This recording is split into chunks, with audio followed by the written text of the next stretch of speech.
Sabemos que las oscilaciones en la naturaleza tienen tendencia a ir perdiendo amplitud, a irse amortiguando y a terminar por detenerse.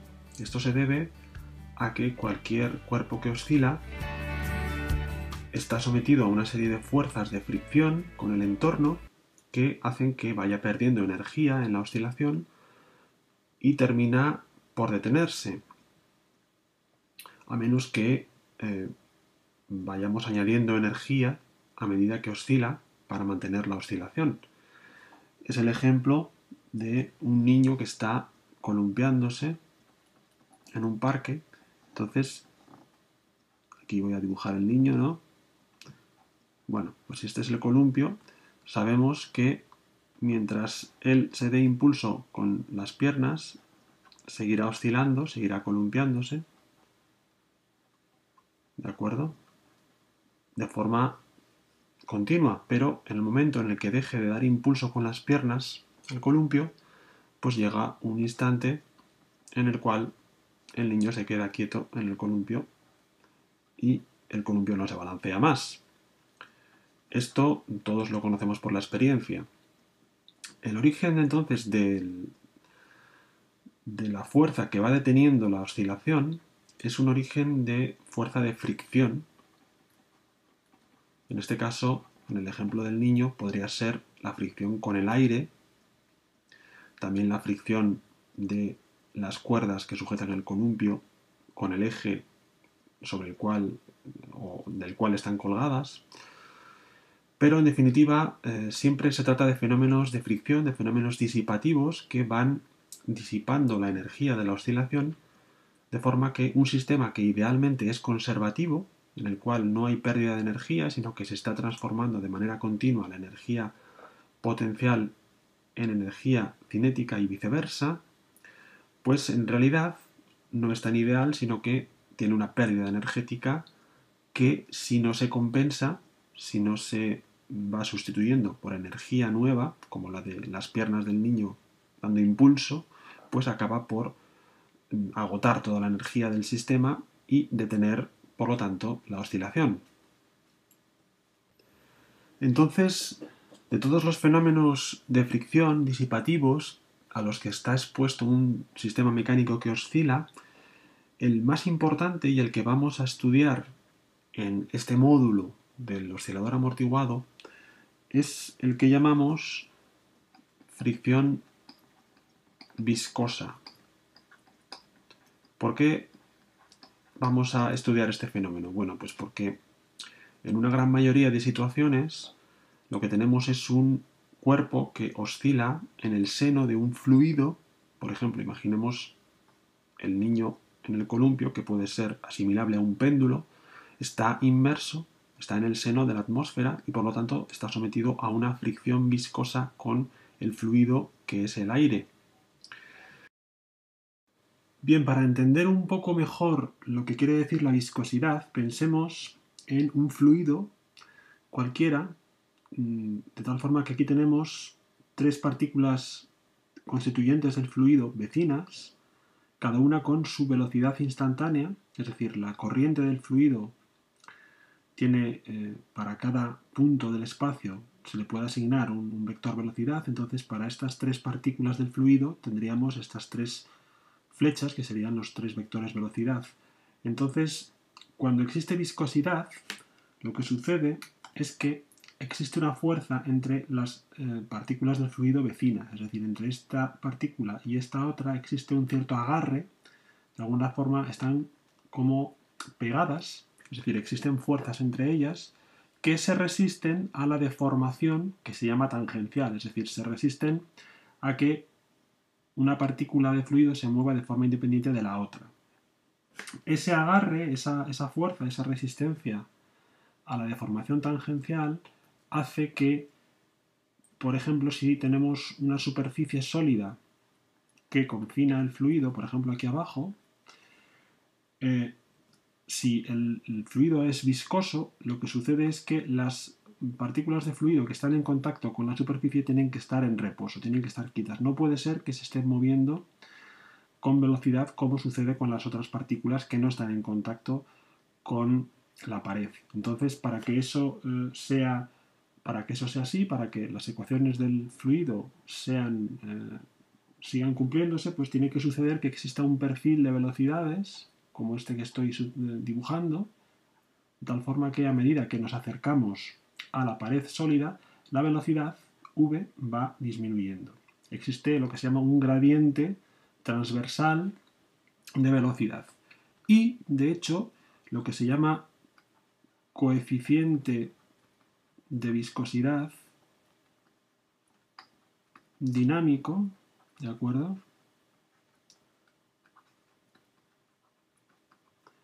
Se define de tal forma que la fuerza por unidad de superficie que ejerce el líquido, por ejemplo, la fuerza, la voy a dibujar en verde, que estaría ejerciendo por unidad de superficie en la pared, que sería tangencial a esa pared, esta fuerza, bueno, en realidad se representa con la letra tau, que implica la tensión, que es la fuerza por unidad de superficie en la pared. Esta fuerza por unidad de superficie tau resulta que para un fluido que llamamos newtoniano es directamente proporcional a ese gradiente transversal de velocidad. Y el factor de proporcionalidad es lo que llamamos coeficiente de viscosidad dinámico y lo representamos con la letra griega eta. Es decir, tau sería la fuerza por unidad de superficie que ejerce el fluido al desplazarse sobre la pared.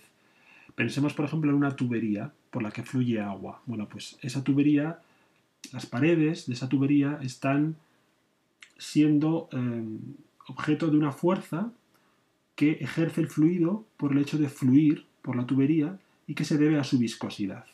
Y esa fuerza por unidad de superficie de la pared de la tubería viene dada por el producto de eta, ese coeficiente de viscosidad dinámico del fluido, por el gradiente transversal de velocidad. Eso es cuando el fluido es de tipo, como digo, newtoniano. Lo característico de un fluido newtoniano es que cumple esta ley. Es decir, podemos cuantificar de una forma sencilla, podemos relacionar de una forma sencilla la fuerza viscosa por unidad de superficie en relación a el perfil de velocidades. Si el fluido no tuviera viscosidad, si fuera un fluido que se llama ideal, lo que sucedería es que si esta es la pared de la tubería, pues tendríamos un perfil de velocidades que sería constante. En principio, por mucho que nos acercáramos a la pared, seguiría existiendo la misma velocidad en todas las partículas del fluido. Y por lo tanto no existe ese efecto de ir disminuyendo, de tener un gradiente no nulo de velocidad en función de la distancia a la pared sólida que confina el fluido.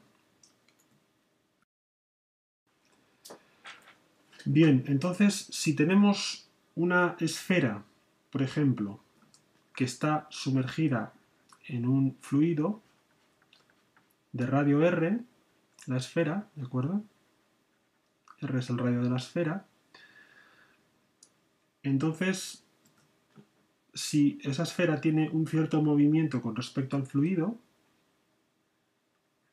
con una velocidad v, y el fluido vamos a suponer que está en reposo, ¿de acuerdo?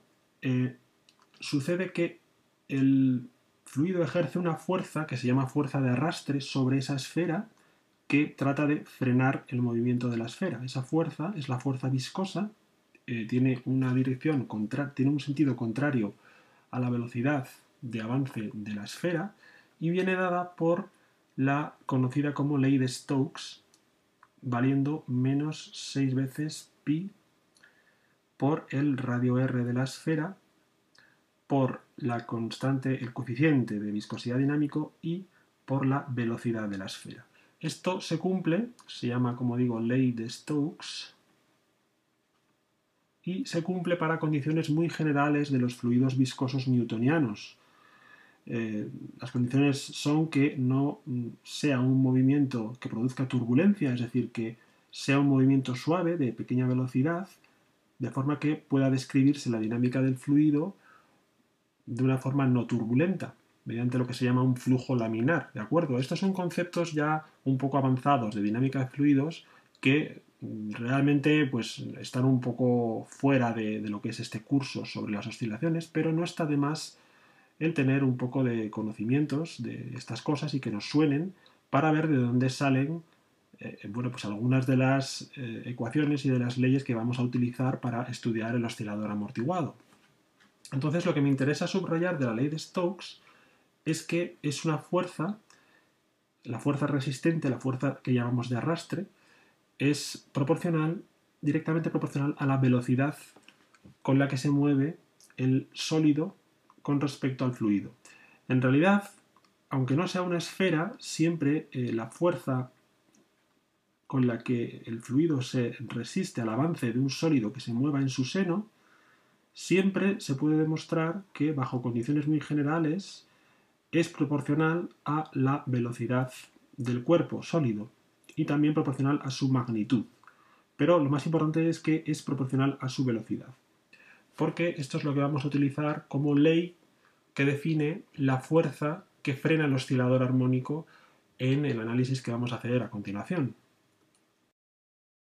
Bien, por terminar un poco con la idea del coeficiente de viscosidad dinámico, aquí presento una tabla para diferentes sustancias a diferentes temperaturas, ya que la temperatura es un factor que influye en la viscosidad, y podemos ver que, por ejemplo, para el agua a 20 grados, el valor de eta en pascales multiplicado por segundo es de 0,0102, mientras que para el aceite de oliva a 25 grados es de 0,319, es decir, es un orden de magnitud mayor, y para el aire a 20 grados, por el contrario, es 0,000017, es decir, el aire tiene mucha menos viscosidad dinámica.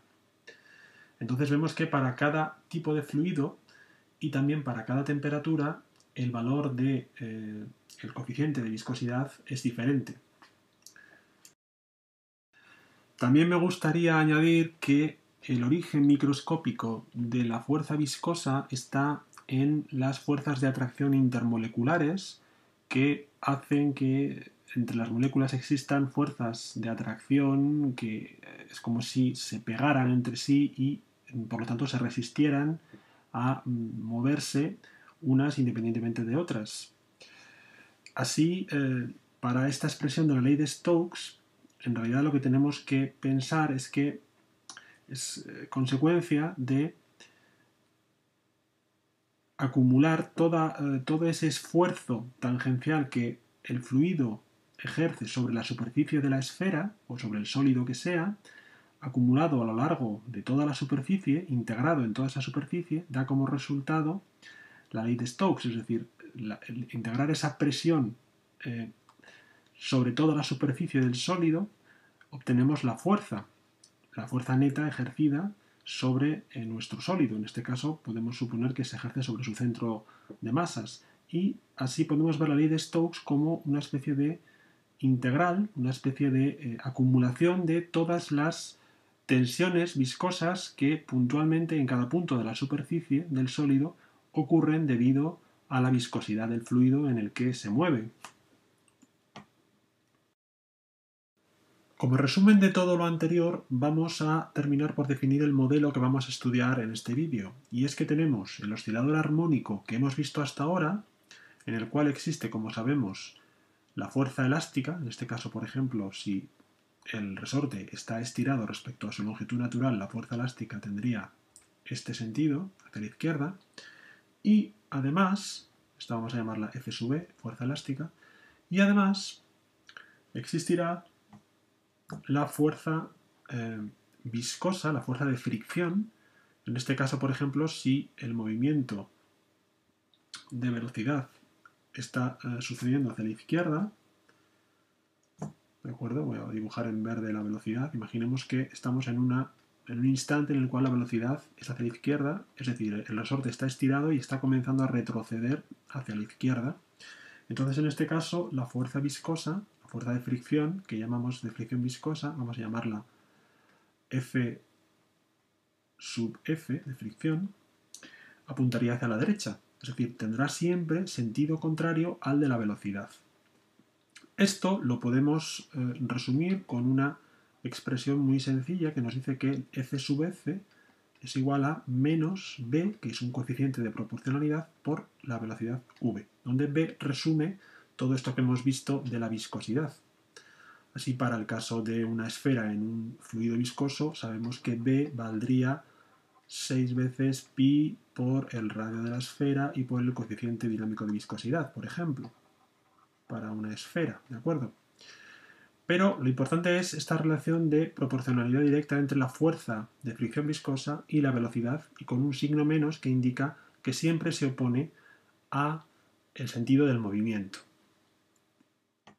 Una cuestión importante con el oscilador armónico amortiguado es ver por qué la fuerza viscosa es una fuerza disipativa que produce una pérdida constante de energía. Para ver esto matemáticamente, aquí he dibujado una situación en la cual tenemos primero el oscilador en la posición de equilibrio en el instante que he llamado t igual a t sub 0. Posteriormente, el oscilador, el resorte, se estira hasta su posición de máximo estiramiento, que sería el punto de retroceso, en el cual la velocidad, como sabemos, se hace 0. Y finalmente retrocede de nuevo hasta alcanzar la posición de equilibrio, en el instante que he llamado t igual a t sub 1. Entonces lo que nos preguntamos es cuánto ha variado la energía del oscilador entre el instante t igual a t sub 0 y el instante t igual a t sub 1. ¿Cuánto ha variado la energía al pasar del instante t sub 0 a t sub 1?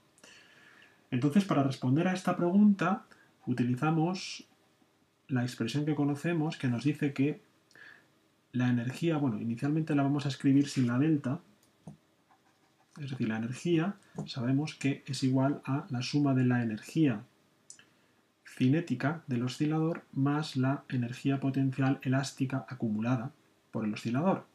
Por lo tanto, el incremento de energía entre dos instantes cualesquiera va a ser igual al incremento de energía cinética entre esos dos instantes más el incremento de energía potencial entre esos dos instantes. Por un lado, el incremento de energía potencial entre los instantes t sub 0 y t sub 1 sabemos que vale 0, porque en ambos casos el oscilador se encuentra en su posición de equilibrio, se encuentra en la misma posición, y como la función u solo depende de la posición x, entonces tiene el mismo valor en los dos instantes. Por lo tanto, la diferencia entre la energía potencial en t sub 0 y en t sub 1 es 0. Por lo tanto, la única variación de energía que hay entre estos dos instantes es la debida a la energía cinética, es la variación de energía cinética. ¿Cómo calculamos la variación de energía cinética?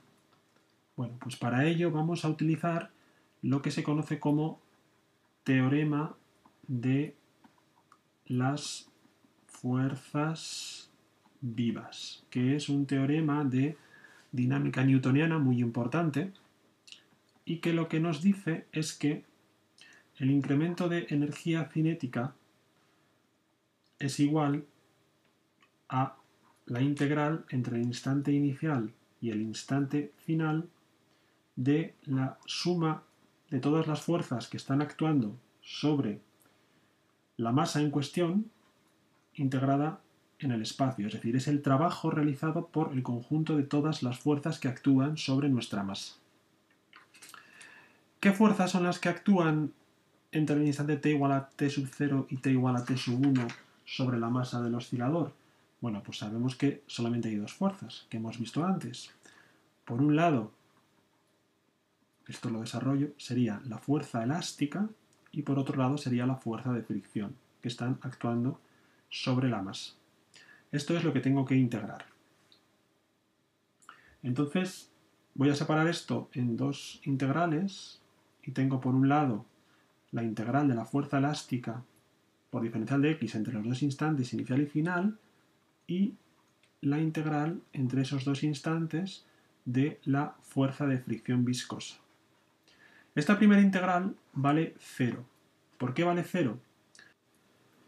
Bueno, pues vale 0 porque sabemos que la fuerza elástica es una fuerza conservativa y eso quiere decir que el trabajo realizado entre dos instantes depende solamente del punto inicial y el punto final.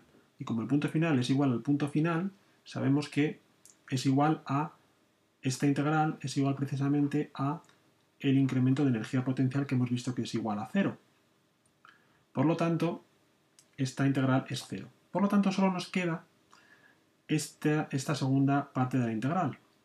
Y esta segunda parte de la integral la vamos a poner utilizando la expresión que hemos obtenido para la fuerza de fricción viscosa como menos b por la velocidad y por diferencial de x. Ahora bien, vamos a ver una cosa, y es que